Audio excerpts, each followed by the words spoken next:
Welcome to Mineral Talks Live, the monthly live mineral webinar that brings you in-depth and in-person interviews with mineral people from around the world. Mineral Talks Live is brought to you by a joint effort among the Mineralogical and Geological Museum at Harvard University, the SMMP, and BlueCap Productions. Tune in on the first Wednesday of every month and stay connected to your mineral world. Now, broadcasting live from beautiful Honolulu, Hawaii, the land of aloha, ukuleles, and shakas, this is Mineral Talks Live.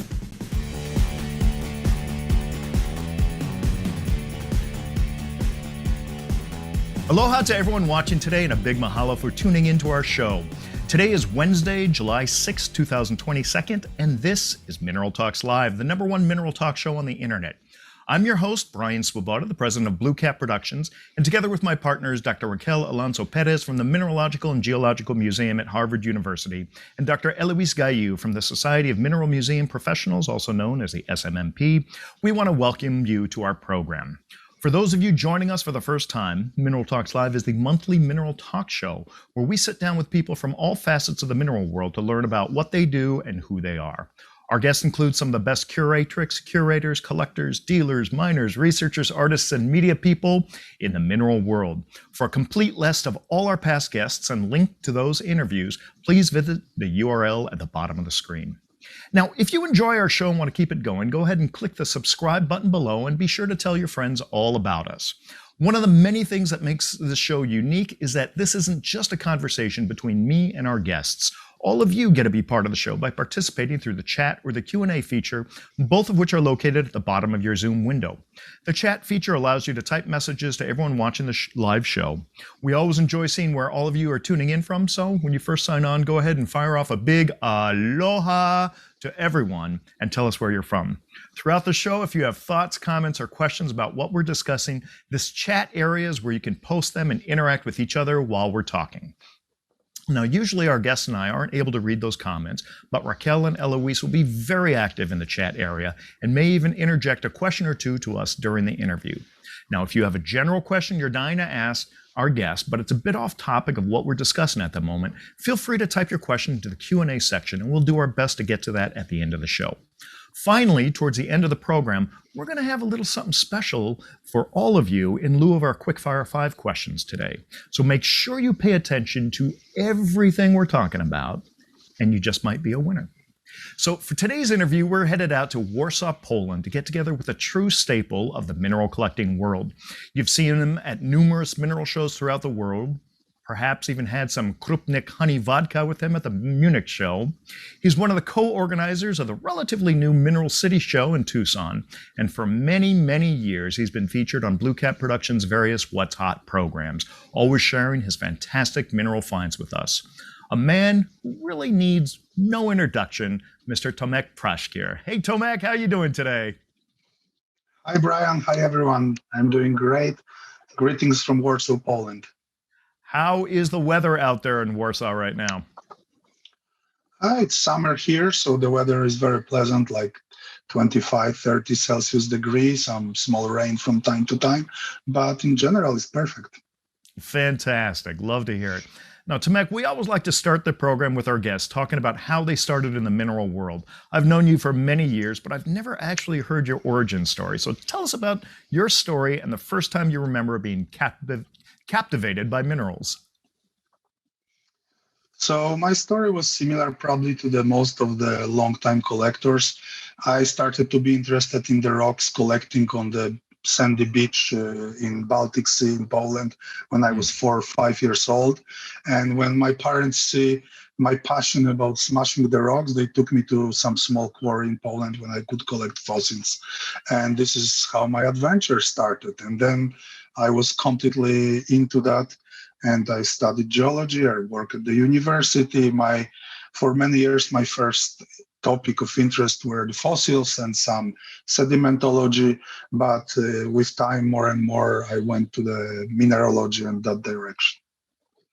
Now, do you remember the first mineral that you ever collected, not field collected, but that you ever saw and acquired?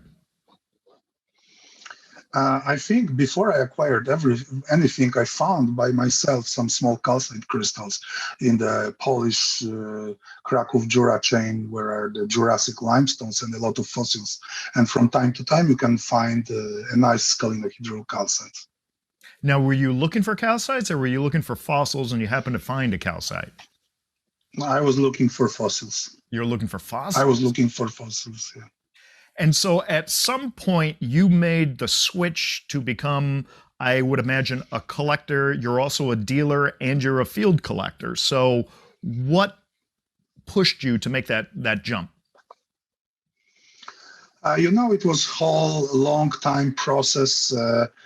As I said, I started to be really interested in that when I was 5, 6, 7 years old. And then I started to participate in the shows, first as a visitor, then I joined Spirifer Club for kids, and then I studied the geology, and I was going like every second week to collect something, mostly in Poland. When I started my interest in minerals, it was barely communism falling in Poland, so traveling international was almost impossible.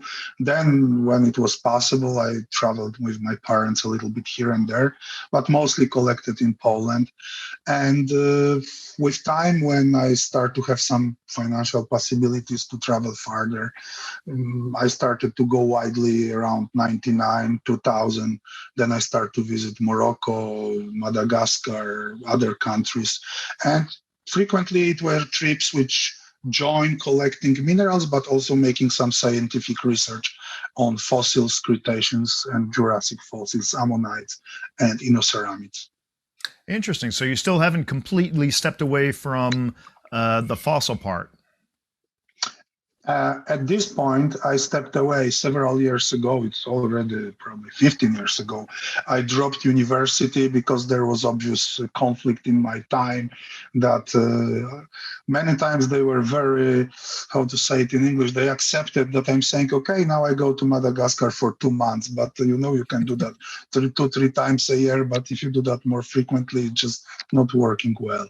And I had to make a decision, and I decided to drop the, let's say, real science and be full-time teacher and scientist, and to be a dealer, researcher, and make some small research projects from some time to time, what I'm doing till up to date. Gotcha. So it was kind of a slow burn into the passion that has grasped you.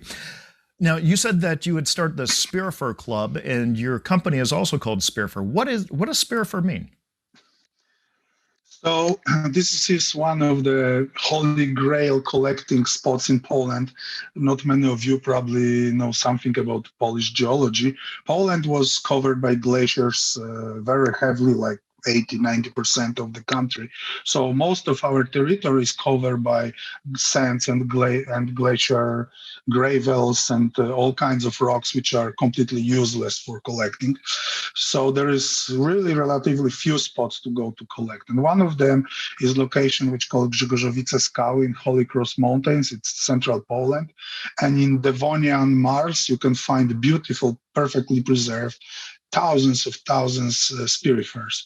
And this is how the club, which was created in some palace of culture in Warsaw, Poland, in the end of 80s, by Adam Mazurek, called Club Spirifer.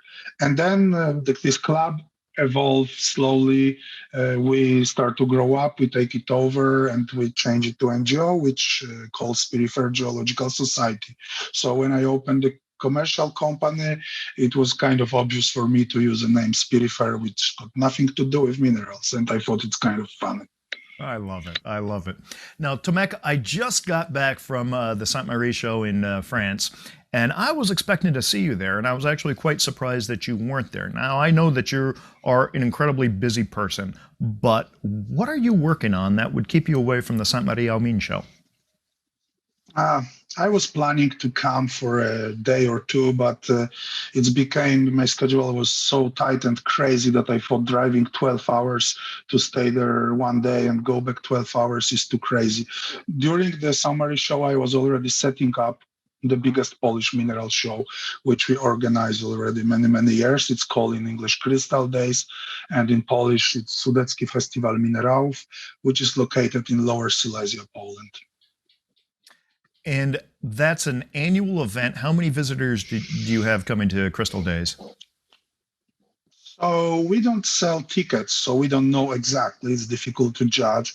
But for example, we've got exhibits which are located, we've got many exhibits. Most of them are located in the local museum. And these exhibits, we try to count the visitors. This year, people who entered to the exhibit was around 10,000. We suspect all show together is visited by probably 30 to 40,000 people, but it's big show, not only minerals, it's spread all over the town. So really impossible to say the number, but it's a big crowd. Is it mainly Polish dealers and Polish attendees, or is it more international? Brian, maybe I will show you a few photos and I will comment showing these photos so you'll have a better idea how it looks like. Sure, I'd love to see. I will try to share my screen of my computer. Oh, your desktop looks like my desktop. So this is a poster of this year Crystal Days show. In Polish, it's called Sudecki Festiwal Minerałów. As I said, it's located in Lubań in Lower Silesia. So the show, it's outdoor show with tents located on the main square of this small but beautiful town. Lower Silesia is famous for minerals in Poland, and also the same geological unit is continuing to Germany and Czech Republic. There is many famous old locations mined mostly in German times.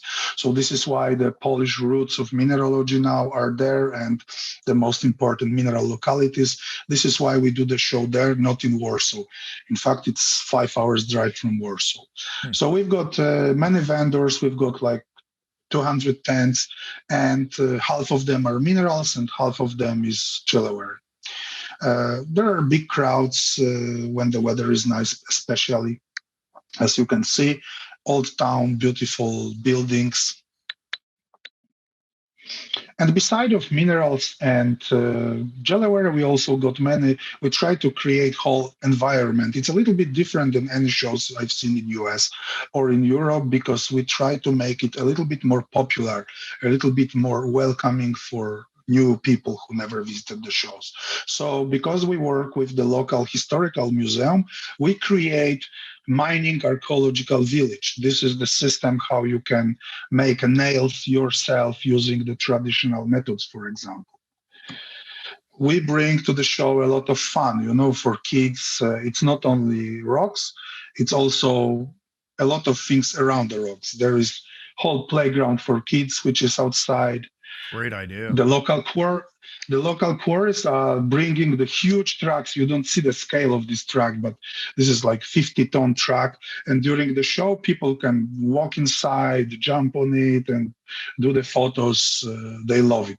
This photo was taken by night when we were going back from the show. In this tower, by the way, there is a permanent exhibit of the local museum about the minerals of Western Sudetes, the local minerals. And there are big parties for collectors. One of them is hosted in the old basalt quarry. This area is rich in basalts, which were mined from Middle Ages. And we do it traditional way with bonfire and krupnik and other stuff. But the main part, the most important part, are the exhibits. Exhibits are located in several places in the town. One of them is a tower I showed you, and one of them is this quite big hall from the 16th, I think it's 16th or 17th century town hall. It's a beautiful hall, and if you go there, beside of the event, you can see on the right showcase, there are objects which are definitely not minerals. These are some silver ornamented things which were collected during archaeological research in the area. So for our show, they remove a lot of these objects to let minerals go in. So I will show you a few photos how this exhibit looks like.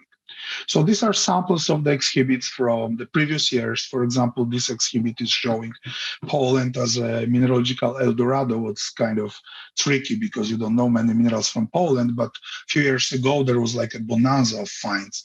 So this showcase is like, I think, 4 meters long and 2 meters tall, so quite big specimens.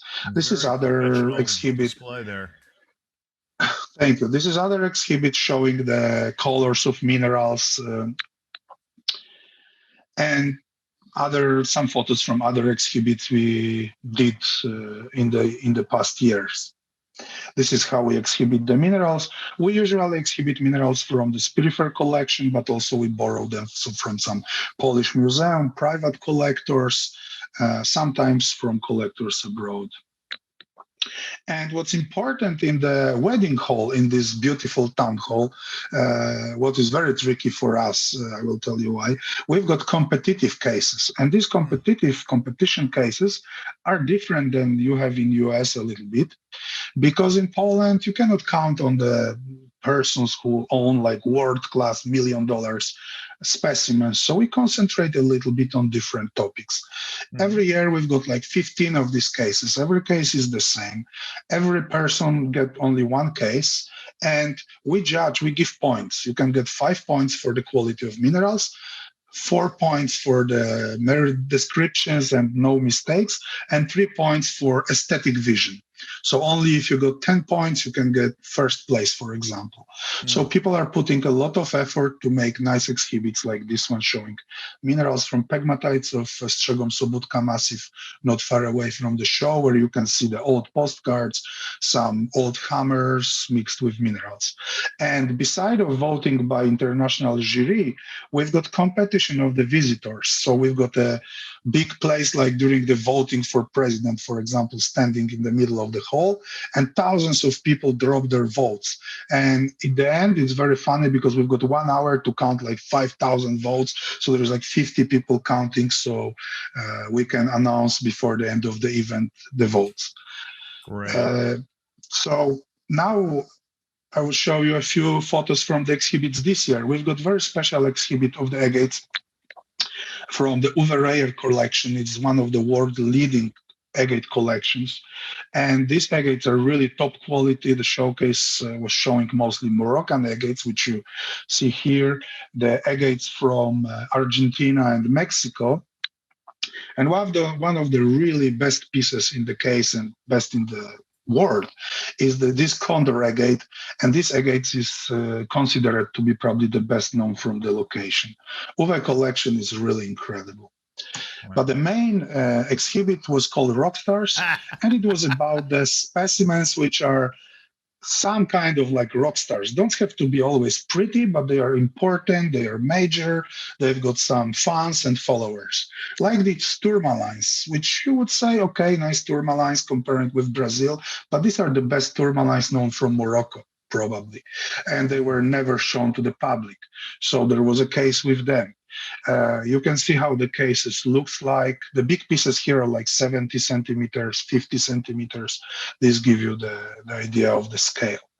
For example, this big aragonite is probably the best aragonite known from Laurion in Greece. But wow, you can see some gold specimens. Nice. And other stuff. This is another case. These cases are hanging on the wall. They were done. The museum done it in cooperation with us, so we selected much better light than they use because they use yellow light for the historical objects, what's killing most of the minerals. But with this good, bright white light, the minerals really presents nice. And you could see, for example, these pieces here, you can recognize some American pieces, beautiful mesolite from India. These big pieces here are like 30 centimeters size, so this is what we were showing there. And you can see on the upper shelf some pieces from Congo. The hemimorphite on the left side and the dioptase on chrysocolla on the top are from the quite recent productions in Congo. Here, the blue smithsonite on the bottom shelf is also Congo recent production, and you can see it around some other interesting specimens. And of course, we always, in these kind of topics like this time it was Rockstars, got some major specimens from Poland. This was a case about Polish specimens. You can see a variety of the finds from Poland. These calcites from upper shelf, for example, are coming from Grabiszyce. This is the location, only half an hour drive from Lubań, where the show is located. So this is one of the sponsors of the show, and they bring us the big truck. So this is great cooperation because they let us collect the specimens there. Here you can see a few fluorides from the Strzegom Sobutka Massif, also Lower Silesia. The biggest one, the yellow one, is like 13 centimeters, if I well remember. So these are not small pieces. And some of the pegmatite minerals from other area, from Piława in Poland. So this is what we are showing there this year. And Tomek, this is all kind of your brainchild. You're the chief organizer of this whole thing? Yes, this is what I am the main organizer from the side of Spirifer Geological Society, and we cooperate with Dr. Łukasz Tekiela, who's director of the museum. He's also very vivid and active collector, so we know each other from this field. And he's from Lubań, local, so he's doing all the work from side of the town and museum. We do the side. We bring the dealers, we bring the minerals, we arrange the showcases. Well, Tomek, I have to really say hats off to you. I've known for a long time that you've done a mineral show in Poland, but honestly, and I'm saying this to the viewers out there, this is the first time I've ever seen photographs of the show itself, and I think you are doing an excellent job. The exhibits there are top-notch. Those are like world-class exhibits. Thank you. Some of the rules that you have for the competition are fantastic because they're very inclusive rules. So way to go. Nice job. Thank you. You know, I have to say that for viewers, because maybe someone will say, oh, I have to go for this show, buy this quality specimens. So you have to understand that at this show, dealers do not sell like world-class specimens because Polish market is too small. People do not have enough money to purchase top quality specimens. But there are some very nice pieces which you can buy there. And also our exhibits, they look nice, but they are not as professional as we would like to have them, because our funds are also limited on that. But we try our best what we can do with this, what we got. Well, you know, what I would say is it's a good stepping stone into some of the other big shows. I mean, I go to all the big shows and film them, but one comment that I hear a lot is the sticker shot that people have in terms of the cost of the specimens. And so I think this is an excellent show where you have a very, very high quality display, high quality specimens, and it's a good way to introduce people into this. And then they go shopping and they realize, wow, a lot of these are quite affordable. So maybe eventually they start stepping up into some of the other shows like Tucson, St. Marie, Munich, whatnot, Denver. Yeah. So good job, man. That's our idea, to make this show very inclusive. Yeah, it's fantastic. Now, I know that you also are involved in a long-term plan in setting up a new museum in Poland. So tell us about that, because I would imagine that a lot of the things that you're doing here at the show are going to transfer very nicely into the museum. Yes, let me share the screen again. So not far. Do you see the pointer of my mouse when I'm putting that on the screen? Yes. Like the arrow from the mouse? Okay. Yeah. So here is a corner of the Czech Republic, Germany, and Poland. And the Lubań show is located just on the border with Germany. And this red point is a place where we are working to set up a full-time year-open museum. What is the plan of the Spirifer Society for 2 decades, but we already failed several times doing that, and we hope this time it will be better. We are doing that. You just found out the ways not to do it. Okay, nice diplomatic way to call the fails. So the town where we are doing that got very easy to pronounce, I think, for Americans, named Szczawno-Zdrój. Oh yeah, and Zdrój, that means easily. Zdrój, that's mean Szczaw, and Zdrój, that's mean the waters which contains a lot of elements. And it was a place known from hundreds of years as some healing sources, let's say, what was very, very popular, especially in 18th, 19th century. And this small town, which is really not big, it's 7,000 inhabitants, I think, it's completely preserved, like from 19th and beginning 20th century. One of these places where people were going from all Germany, France, etc., for spending week or 2 weeks to hang around and spend nice time healing themselves. So as you see the architecture there, this is the place where you can drink the healing water, let's say. Okay, And gotcha. these are beautiful buildings. There's plenty of beautiful parks around. It's really incredible place. This is one of the main squares with a small tower. This is one of the oldest buildings in town. So, and this town is like almost completely preserved. It was not changed after beginning of 20th century. So all streets or the setup of the towns, it's like it was 100 years ago. And I think 2 years ago or something like that, we purchased a building which is marked here with red arrow. This building is from the beginning of 20th century. It was you can see it on this old postcard with the red roof. It was built as a hotel, the German hotel, because it was German territory at the time. And it was by Richard Hoff, that was the name of the hotel. It was quite modern. There was a small restaurant hall on the left side. And after the Second World War, when the Poland took these territories, got these territories from Germany, and this was changed to the the hotel for tourists. And then it starts to be lower and lower quality with time. And after communism failed, all these national companies starts to fall apart, and it's became a really low quality place. But it's still beautiful building. You can see how it looks now, how it looks like now. And we purchased that building with plan to making a hotel there. So this is the building is, as you can see, the main part of the building is protected because it's over 100 years old. And I don't know the English term for that, but you cannot make a major changes without some special permits. You cannot paint it red or remove the windows, for example. We have similar things for here us with historic buildings. They're protected by law. So to make a plan, what we wanted to adapt here, it took us like 2 years to make it with architects, and then got all the permits. It's like several books of the stuff. It's really horrible. But like a week ago when I was in Lubań, we got the very final permits, so we can start the real work now. Wow. For last year, we did a lot of work inside, mostly destroying it, removing all the paint, everything, just leaving pure old bricks, removing wooden floors, which were communistic ugly floors, and just removing tons of stuff. So this is how the name on the building is saying tourist house. This is exactly how it was called during the communism. So this building is located on the main street, and this is how it looks like from the front.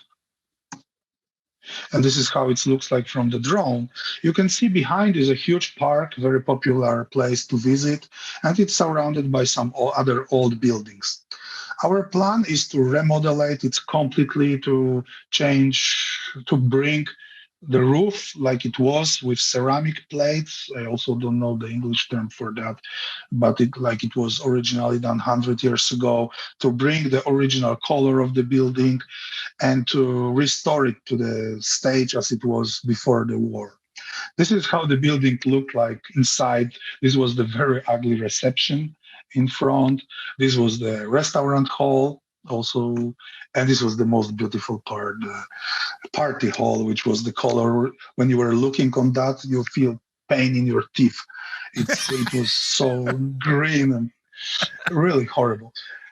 So now this hall is changed to you only see bricks there. Everything is removed to the naked walls. Wow. So we will remodel everything completely. This is how it looks like on the project, how the building will looks like after we are done. The roof is completely made with different material. We put back another door, which was on the ground floor. Doesn't matter about the details. This is view from the side. It's partly photo from the recent stage and partly visualization. On the left side, there is a super ugly part built during the communism in the 60s, which will also remodel it, build one more floor up and elevator on the left. And if we look on the building from the front, the ground floor on the right side, there will be small restaurant. The central part of the floor will be ticket shop and reception for the hotel. And the smaller building on the left will be the conference hall for some lectures, for meeting for the schools. The main second and first floors will be the museum. And the third floor and all this part on the left side here will be the hotel, will have 12 rooms. So it will be like a small compact complex and on the terrace of this building, smaller building, there will be cafeteria in the summer. And I will not show you all the details because there's too much of them, but you can see on the left side is a planned conference hall, the bigger area here in the center, this is the reception and the ticket office and shop with minerals, and on the right side, small restaurant. And for example, this is the plan of the first floor where you will walk and you will go like through labyrinth, through the halls. There will be whole idea. You will start with explanation. What are the crystals? What are the minerals? What are the rocks? Then you will see how they occur in the rock. You will see some pockets inside of the rocks. And then you will see the exhibit about the colors of minerals and how they grow. And then you will see some very pricey stuff, and then you will understand what are the good specimens and what's the difference about good specimens and average specimens. And there is a big UV hall. The second floor, you have to come to my museum to see what will be there. And in this wing, there are 2 hotel rooms. So this is what plan we have for the museum. And what is your timeline? When will that open up? This is a little bit, let's call it, it's not commercial project. We hope it will just pay for itself. We don't have any we have to do it to some date. We think 2-3 years. Now there is so many difficulties in our part of the world. In Poland, there is not many workers. The prices of the stuff are super crazy because steel coming from this part of Europe was mostly from Ukraine, from Mariupol. So many things are complicated, so difficult to really judge, but I think 2-3 years. Okay, well, looking forward to that. And I know, I just kind of as an aside, I want to commend you and all the people of Poland for helping out the people in Ukraine. I know you have been the key country that has taken in the refugees, and you and I have talked personally helping some friends in Ukraine. So I'm sure that's going to affect you, but really, I think the world deserves to tip their hat to what you and your countrymen are doing. So great job there. Thank you. I have to say that we tried to we collected some money to help some Ukrainian resistant movement and some people to survive without food, which stayed in the front line. And many mineral dealers help us, many mineral collectors. Especially, I would like to thank to Rob Lavinsky, who put 10% of all his sales during the 1 month on his auction, which was substantial amount. And we collected quite substantial amount, which we sent directly to some people who need them or some organizations who are arranging help there. Yeah, fantastic. Great job. Going on to minerals, I know that you've done a lot of trips to the Congo and you just recently were down there. So there are all kinds of exciting things coming out of there. Share something with us here. Sure. I was in Congo just before going to do the show. So this is why this show, what we do now, was a little bit crazy with my schedule. But here is, I prepared a few photos. It can be a little bit messy, so sorry for that, but I tried my best in this short time. So yes, my company, Spirifer Minerals, works quite extensively in Congo in the last 4 or 5 years. And we do some buying, some digging, some research, some analysis there. We've got some employees working for us there. And because of COVID, we couldn't go there almost for 2 years. and it was first trip after the COVID. So there was a lot of new finds, a lot of exciting stuff, and some of it I can share with you. So here you can see where the Congo is located. It's worth to mention that when you say Congo, everyone think about this Congo, which is the big Congo, as I call it, Democratic Republic of Congo. We work in the Republic of Congo. The names are almost the same, only the bigger ones got named Democratic because it's less democratic. And when you try to find out information about Republic of Congo, of course, you find most information about Democratic Republic of Congo. This is why locals use the name Congo Brazzaville because of the capital, and Congo Kinshasa from Kinshasa, capital of Democratic Republic of Congo. Mm-hmm. So Republic of Congo is quite safe country comparing with some neighbor countries, and it's poor country, not so big for Africa, but big comparing with many European countries, for example. It's coated in most of part of it. It's located in the rainforest and very humid climate. This is almost northern part of it is not really explored for geology because there is thick vegetation. Most of the interesting minerals are occurring in south part where the red dot is located, and this is where our operation is mostly done. So going to Congo, this is what you can find as an advertisement of absolute Brazzaville's capital. Then to compare, to say, yes, it's really absolute, I would like to show you this photo from town of Lutete. The sign is saying modern toilet, water, and paper, and toilet paper. So yeah, it's give you the idea how different is, for example, the airport from the realities when you travel a little bit farther to the country. Tomek, I've learned through experience that you don't truly appreciate toilet paper until you don't have any. Yeah, of course, I agree. You know, you pay 100 francs and you can have one, even water. So when we travel to Congo, this is my friend Sławek Szlinka. He helps me in work in Congo. And this is the kind of car you use, not fancy car, but car you can really go everywhere and you are not worried about some scratches. And Congo is really special place. There was a civil war not so long time ago, like 15 years ago, if I well remember. So you can see still a lot of signs of it. This is, for example, local bar located in very remote place. And you can see that if you go to this fancy bar, you cannot bring a knife or gun.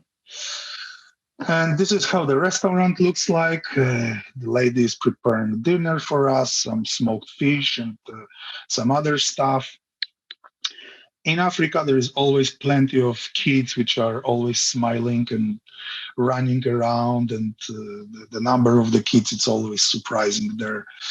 And when the white people show up, this is how they call us, it's always a lot of fun and they laugh of us, and it's great.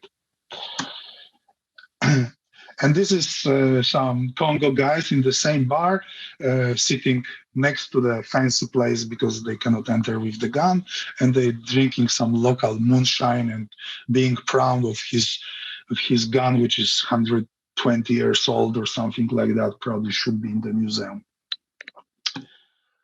So our adventure started when we left Brazzaville, the capital, and start to go south. We've got one of the areas of Congo, which is one of the richest in minerals.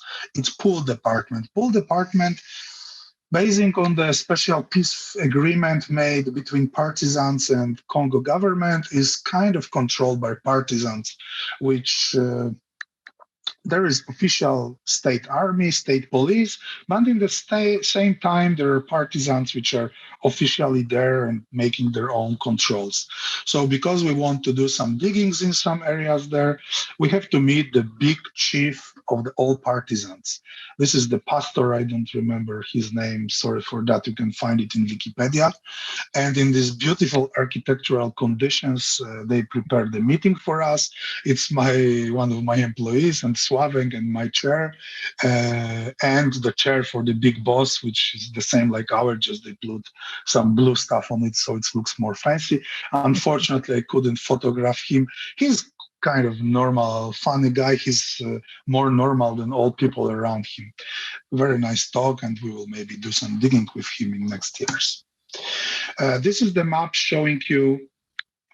The most important part of the minerals of Congo, from Minduli to Mfati. This is where most of the old and new diggings having place. There are several places which are not on the map, but it gives you some idea. This area is maybe 100 kilometers, what you see on the map. So we concentrated the first part of our visit. We went to the Minduli town and visited some diggings around Minduli, Ntola, and Mpasa. I do not have all photos processed from that trip, so we concentrate just on the locations when I have some photos. So we will go to Ntola. Ntola, this is the photo which I took from drone 3-4 years ago. We were the first people outside of Congo and China who visited this mine. You can see here in the center is the entrance to the tunnel.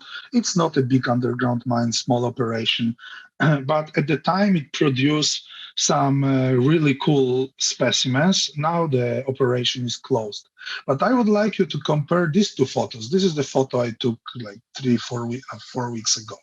So on the right side, you see the same road, the entrance to the mine, but take a look on the hill, which is in the middle. This is what it was a few years ago, and this is what it is now. Because of the increasing prices of the ore, especially zinc and lead and copper, there is many local people who start to dig all over the area to find any the ore grade material which they can sell mostly to Chinese buyers. And they start, this is the operation which would be never financially, reasonable to do commercial way, but because this is done by some local people with not much infrastructure, using mostly hammers and chisels and maybe jackhammers, it works. And because if they do that without much of blasting, they are finding some nice specimens. So we concentrated our visit in Tola in this relatively new area. Before we go there, first I'll show you the few specimens from the tunnel. We go back to this photo, the tunnel, which is located on the end of the road here, which is, as I said, not productive for now. It's flooded.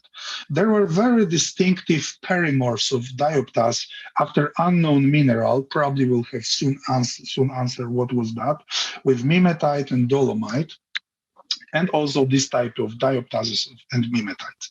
This place, because it's flooded for last 3 years, there is no production for there. But because they are digging just next to it in this small hill, there is many new pockets which are found. Geology there, I will not talk much about geology now, but this kind of deposits, it's very diversified in terms of what you find in the pockets. 1 meter from another, you can find completely different type of mineralization and different habits, different colors. So many small pockets yield a lot of small groups of nice pieces, medium pieces, ugly pieces, but a lot of variety. This is how people dig there. As I said, they usually most power of their hands. It's very primitive, very simple digging. And they make this kind of holes, small quarries. They are working in groups, selling in groups, and dividing their money, the money when they sell the ore or specimens. This is one of the miners showing me some ore samples. This is some diopta samples I found on the dump. This is how dump looks like. It's very colorful. There's a lot of dioptas and blue mineral, which probably give an answer what perimorphs were after. We have to analyze it. There are 3 possibilities: chrysocolla, plancheite, and shatukite. probably it will be chrysocolla or shatukite according to our analysis from different locations, but I will know better when we analyze the samples. These are some low-end specimens they collect. This is how the most of the stuff looks like.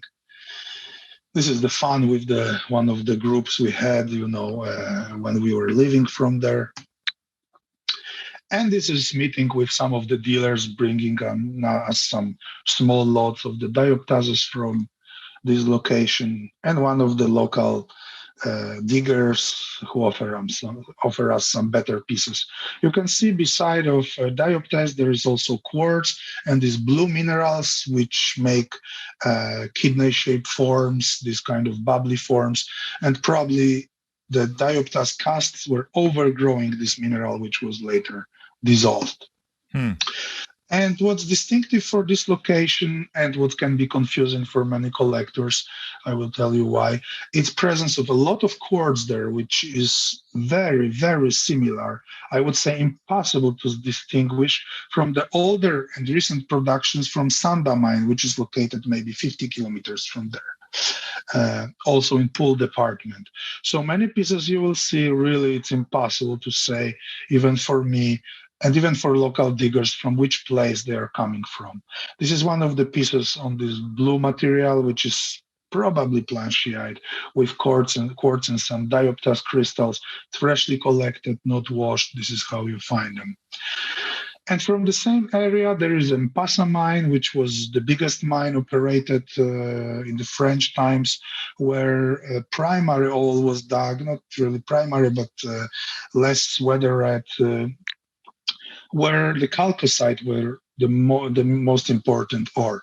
And because the mines start to be operated by Chinese, in the last 2-3 years, there was find of the big chalcocite crystals, some of them huge, probably world biggest, like 20 centimeters big, usually really ugly, but sometimes there were much better crystals. There was a few world-class specimens. This is one of the pieces which was recently produced from the location. So that would be it. If we talk about the Ntola area, the Minduli area, I don't know if you have any questions before we move to other location. Well, I know that we're kind of getting close on time, so let's move on to some of the other locations briefly. And I know you have some things that you want, some live mineral specimens that you want to share with us. Okay, I will try to do that quicker then.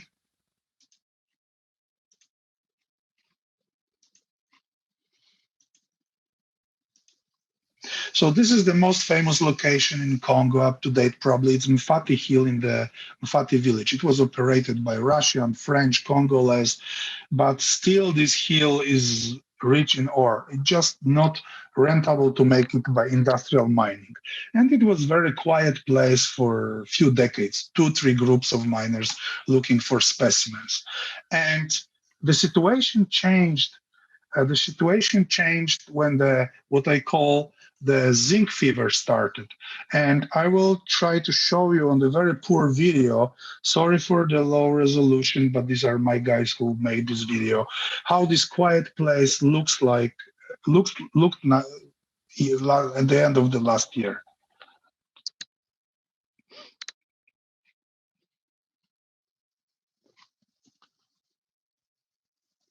Can you see the video? No, go ahead, share your screen. Sorry.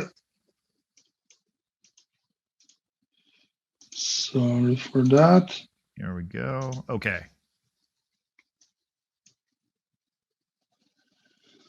So this is what's happened in Fati. Suddenly there were tens of thousands of people digging for zinc, for willemite, cerussite, other minerals just for ore. And of course, during that process, a lot of pockets were found. Mm-hmm. So I will show you briefly the material which was found there. I don't know why it's stopping sharing the screen, but so this is some of the recent productions there, some cerussite crystals. And here is a video showing one of the pockets which was found, the freshly collected cerussite crystals. Really big for the location. Wow. Some beautiful twins. We were lucky to purchase whole pocket of that. I love that V twin. And there are also some bigger pieces, a little bit more SMMP style. So from the same, these are photos of few pieces from this find. This is the twin. That's spectacular. Here is the wolfenite, which was found recently in one of the pockets. These are the videos I made just during the packing of specimens in Congo. You see the quantities of specimens we've got there in our storage. And this is production from not far of Mfati, from Palabanda and the Anga Kobenza quarries. This is blue hemimorphite with cerusite. And there was one very, this is one of the pockets very distinctive, which we also purchased a little bit earlier, and this is already exported and cleaned in Poland. This is from Fati, botryoidal hemimorphite, not dyed, natural blue color, big group of specimens from wholesale to really high quality. The big pieces are like 20 centimeters big. And also there is a recent find from the area, from the nearby quarry Yanga Kobenza, mined by Chinese, of the Smithsonites. And these Smithsonites, colored by aurihalcite, reminds a lot the ones from New Mexico, from Kelly mine. You can see some of the material we got prepped and cleaned. For the details, you have to go to the shows to see. We'll have a big selection in Denver, for example. Okay, so you're going to be at the Hard Rock Summit. Yes, I will be in Hard Rock Summit, and I brought a few pieces to show you here. They are not the top pieces from the find, but I would like to show you something live.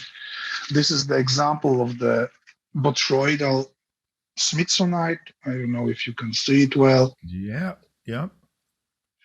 It's on the, there's a lot of aurihalcite here, which gives a color. This is production from Yanga Kobenza. This is the same place, and this is just aurihalcite in kind of unusual form. I know on these videos you don't see much, but it gives you the general impression. Well, in a way, it allows people to use their imaginations. And here is one of the samples of the hemimorphites from this find. So you see the photos are not unchanged. The color is super vivid. It's even more vivid in person than you can see it on the screen. So it's a little bit chaotic, but it was short time. So that's it, what I prepared for today. Well, that is exciting. Tomek, thank you so much. We're about to go to the Q&A, and internet connection's a little bit unstable for everybody. We lost Raquel, and Eloise is having a little bit of trouble, so let's hope that she's able to hang out there for the Q&A. But before we go to the Q&A, I hinted at this during the introduction. We have a special giveaway that we're going to give to people. So I'm going to ask a question, and the first person who correctly answers the question in the chat window is going to win a free prize. Tomek, do you want to share with our viewers what the prize is before I ask the question? I'm not sure if you will see something. This is diopter specimen, very lustrous and sparkly, from the Minduli recent production, with quite big crystals and good color. Fantastic. So some lucky winner, some lucky viewer is going to get that if you answer this question correctly. The first one to correctly answer this question. Okay, are we ready? And this is via the chat, and Eloise is going to be the judge of this. Eloise, are you still online that you can watch the chat and let us know who wins? I can watch the chat. I don't know the question, so I don't know the answer. I don't know the question either. I'm just going to make this one up. Okay, here we go. Name the first mineral specimen that Tomek ever collected. Wow! The chat window is blowing up. Oh my God. I think 99.99% of you have got that correct. Okay, so the answer is calcite. So, Eloise, who is the first one in the chat window who answered calcite? I see from the chat window that it's Taverner Hall that answered first. I need some people to confirm. Brian, I don't know if you can confirm that. But I'm scrolling through and I see the same. Taverner Hall was the first one. Taverner, can you send us a message letting us know where you're from and your contact information, and we will put you in touch with Tomek, and you will be the proud owner of that fabulous specimen that will come with a label signed by Tomek on the very back, his own personal signature. Okay. No problem. Yes, and please just send us an email at. Can you send us an email at info@mineraltalkslive.com, Taverner, please? Yes, that would be a great thing. But answer in the chat. I'm curious where you're from. From Atlanta, Georgia. Fantastic. Okay. Land of the great peaches. So Taverner, please send us email info@mineraltalkslive.com. Give us your contact info and we'll forward that to Tomek. Eloise, I'm going to turn it over to you, see if we have any questions that our viewers want answered by Tomek. Yes, and first of all, thank you, Tomek, very much for this presentation. You know, I've never seen any pictures from Poland, from the mineral show in Poland either. So that was a great thing to see, and of course from the Republic of Congo, not the Democratic Republic of Congo, but from the Republic of Congo. It was nice, really nice to see some pictures of the mine. So thanks for that. Coming back to Poland, I had an early question from Tomek Praszkier. What needs to be considered when you're planning such a big mineral show? Well, the big mineral show. Wait, I'm sorry, Tomek, I'm going to interrupt you. Eloise, for some reason, I think the spotlight is remaining on me, and I know that people are sick of seeing my face. So maybe if you can remove that spotlight so that we can see you and Tomek. Yes, it's done. There you go. Okay. It's okay now? Yes. Yes. Okay, so to do the big mineral show, it's really complex. All depends for who you are doing it and where are you doing it. Because it's very different if you do the super professional show, like, for example, Munich, which you do in the professional hall. It's kind of easier, but it's much more expensive for sure. And it's very different if you do it in the place which is completely not prepared to be for such a big number of people. The town where we do this show is like 15,000 people live there, and we've got like 40,000 visitors. So, you know, toilets, restaurants, everything is a problem. Parking, you have to plan everything from zero. You have to work with local police, with all kinds of departments. You have to preview everything what can happen. So it's really complex. The big problem is electricity. In the big professional hall, they are ready to supply you in any volume of electricity. If you do that in small town in Poland, you have to include some specialists from country institutions to supply you in more electricity, because normally no one uses such quantities of electricity what we use. So it's really kind of complicated, and it needs a lot of planning. Okay, thanks. I have another question from David. Have you ever visited the mining sites that have been mining the amazing gold from Western Sahara/Morocco? To be honest, not yet. I was planning to go there, but then just COVID started and was impossible to go. And then it starts to be possible, and I will go soon probably. Just my schedule was so busy before that I couldn't do that. But for sure, I will go there in the near future. Excellent. But in the chat, I didn't have any other questions. All the other ones have been answered when people were asking questions, but you pretty much answered them right away afterwards. So that's perfect. Okay, but from in the chat, I see Sarah is asking town name, please. Also the hotel museum town. On the chat, or? Yes, I just saw that right now. So I guess it's the museum. Yeah, you can just say it out loud, but maybe it would be easier to write it down, I guess. Yeah, it's Szczawno Zdrój. That's easier to write it. Thank you. Thank you for that, Tomek. Hey, Tomek, I did see a few comments regarding some of the mineral tours that you've led through Morocco. Any chance of something like that coming up in the future, or maybe even something into Congo? So we ran a first MINDAT conference in Poland, second in Morocco, third in Madagascar. In fact, it was, I think, the biggest organized trip in the history of Madagascar because there was almost 100 people traveling.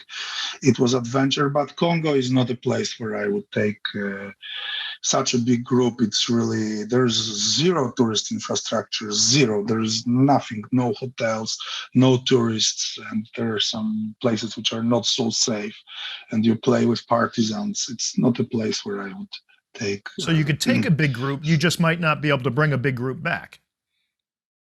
It could be a good solution, in fact.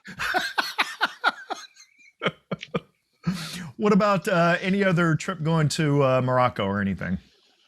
So yes, I'm helping to arrange a trip for young mineral collectors group. We will go together in November for 2 weeks, and this is the tour for the people from this group. It will be a little bit more, let's say, on the field and fun. And when you go with the big group in Morocco, we've got 120 people in that trip, and a lot of people were like 50, 70, 60.